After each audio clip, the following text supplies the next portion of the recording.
Let's begin with a more or less very recent released card from Battles of Legend Monsters Revenge, the Battlefield's Tragedy, or Tragedy of the Battlefield, whatever. It says, actually, both effects are very nice. It says we're in the main phase 2. If this turn has no monsters battled, you can discard one card, and then you can set one Tragedy of the Battlefield directly from your deck in your spell and trap zone, and you can only use this effect once per turn, but of course you can activate then this card if you set it in your spell and trap zone. And the more important effect for the milling effect, once per turn during the end phase, if monsters battled this turn, the turn player sends the top 5 cards of his deck to the grave. And this effect to mill 5 is once per copy. So if you have 2 Tragedy of the Battlefield on your side of the field, you have to send 10 cards then, okay? And if you have them 3 times, you can mill 15 cards from your deck. And if your opponent's turn is and your opponent battled with a monster of yours, then he has to send 5 cards from his deck to the grave. So if you have a deck that evolves around sending cards to the graveyard and your opponent doesn't, so you easily deck out your opponent and you gain advantage by sending cards to the grave. So Tragedy of the Battlefield, or Battlefield's Tragedy from Battles of Legend Monsters Revenge, my first favorite milling card. Next one is a extremely extremely old one. Maybe some of you are familiar with that, maybe some not. It's the Fiend Comedian from Legacy of Darkness. I guess also this is the only print, or only 2 prints of this. This says, as it says in the card text, toss a coin and call it. If you call it right, all your opponent's cards in the graveyard are removed from play immediately. If you call it wrong, send a number of cards equal to the cards in your opponent's graveyard from your deck to your graveyard. So I guess you already see that this is very, very powerful.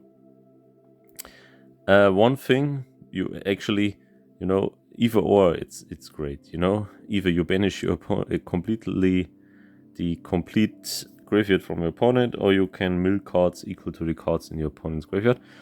The only downside is you cannot activate this card if your opponent has more cards in his graveyard than you have cards in your deck, because it send a number of cards equal to the cards in your opponent's graveyard. Okay, if you have less cards in your deck than your opponent has in your graveyard, you cannot activate this card at all, even if it says toss a coin.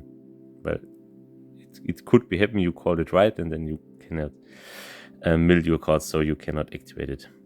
But if your opponent has like 10 cards in his graveyard, great choice. Try it out. Fiend Comedian, I play it in deck, and it's really funny because no one is expecting this one. Alright, also next one is, again, really old card, but still powerful. No surprise that it is limited to 1. Reasoning from Pharaonic Guardian. I guess more are familiar with this one. Your opponent calls a monster card level. You'd then pick up, not draw cards, cards from the top of your deck until a monster is picked up. If that monster is the same level as the one called by your opponent, all picked up cards are sent to the graveyard. If not, special summon the monster that was picked up in face attack or defense position and send the remaining cards that were picked up to the graveyard. So no matter what happens, you either mill a lot of cards, or you special summon a monster and then mill a lot of cards, or send a lot of cards to the graveyard from your deck. So Reasoning is always a great card, especially if you have a deck that evolves around sending cards to the graveyard. It's always a win-win situation with Reasoning. You can't do anything wrong with Reasoning. By the way, Fiend Comedian is at 3, not limited. Reasoning is limited, yes, to 1. And Tragedy on the Battlefield is also to 3. Should have mentioned it earlier. Next one, more of a kind of a archetype card, but nonetheless, Minerva says it's a generic rank 4 Xyz monsters. It only needs 2 monsters level 4. Of course, it works best if you play a Lightsworn deck, because then you can draw cards or can destroy cards. But nevertheless, you can detach raw material from Minerva, and then you can send the top 3 cards of your deck to the graveyard, and for every Lightsworn card send to the graveyard. If any, you can draw a card. So if you send 3 Lightsworn cards via Minerva's effect, you can draw 3, okay? And also if this card, Minerva, gets destroyed by battle or card effect, you can also again send the top 3 cards from your deck to the graveyard, and then you can destroy cards up to the number of Lightsworn cards that were sent to the graveyard. Yeah, works best, as I said, in the Lightsworn deck, but also is a generic rank 4. You can also play that in Telements or wherever you wanna, wherever deck you wanna see your cards in the graveyard. Minerva, give it a shot. Still a good card. Was a price card. Was originally a price card from a YCS. Was very expensive, but luck to us, it got a reprint, so we can finally play that. Next one, another Lightsworn card. Well, this is a little bit more specific, because you need to activate this card. You need at least one Lightsworn monster of level 4 or less in your deck. But the great thing about Charge of the Light Brigade is, first, it's not once per turn. So if you have 3 on your hand, you can activate it 3 times in a row. And it says send the top 3 cards of your deck to the graveyard, and then you can add a level 4 or lower Lightsworn monster to your hand. And the great thing is that the effect to send 3 cards from your deck to the grave is a cost.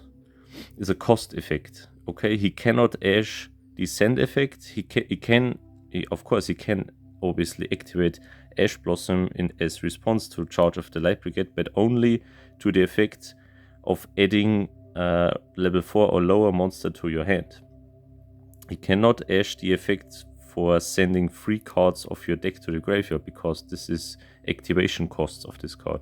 So this is always good. Even if this get ashed, you don't care actually at all, because you only wanted to mill 3 cards. Next one, probably also familiar with the more veteran players, or with the Burning Abyss players. Dante, the Traveler of the Burning Abyss, probably the most iconic mill card, I don't know, probably to me at least. Generic rank 3 Xyz monster, and it says once per turn you can detach one Xyz material of this card, and then declare a number between 1 and 3. You always pick 3 if you want to mill cards.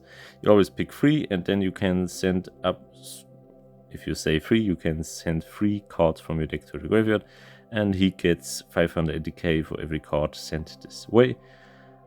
And if this card attacks, it goes into defense after the battle phase. And if this card gets to the graveyard, you can target one Burning Abyss card in your graveyard, except this one, and add it back to your hand. Yeah, but most of the time you only use this one to mill 3 cards again. And of course, then he has 2580k, can attack, he goes into defense, and then you can special summon on top of him with Divine Arsenal, Zeus, or whatever. Is the Zombie Vampire. I guess you're also familiar with this one. Got recently a reprint in the 2023 10s, and this is again a generic rank 8 Xyz monster, and you can also use opponent's monster you control and treat it as a level 8 monster to Xyz summon this one, so this is also very nice. And it says you can detach one material from this card, and then every player sends the top 4 cards from his deck to the graveyard, so again mill 4. And then if any monsters were amongst these cards, you can special summon one monster from either player's graveyard. So you mill 4, and of course you can special summon then one. So also very nice mill effect and special summon effect. And it is unaffected except of monsters that were special summoned from the grave. So also very nice. Zombie Vampire. And the last 5 cards. Yes, 5 cards. Well, these are the most obvious choices or reasons. I guess I don't have to explain very much. These are still very good cards for milling. All the Telements cards, also Telements Kashtira, and the Telements spells and traps, and everything that has to do with Telements, and of course the Ishizu cards, Agido and Kelbeck. I guess I don't have to explain these cards in detail, because they saw a lot of play, and recently they see a lot of play again. Yeah, so these 5 and more, of course. Telements Kashtira, the spells, the traps. I guess you are familiar with the Telements cards. If not, search it up. you find it very easily, and there are a lot of YouTubers out there who go into detail with the Telemans cards. The focus of this video was more on the more rogue kind of cards here, like Fiend Comedian and Reasoning and Tragedy on the Battlefield. Anyway, I hope you enjoyed it. Let me know what you think about it, and also, if you want to, let us know in the comments what you know, what you cards know that are also good for milling and sending cards to the graveyard. You help us all with that. And without further much talking, thank you very much for watching, and until next time, goodbye.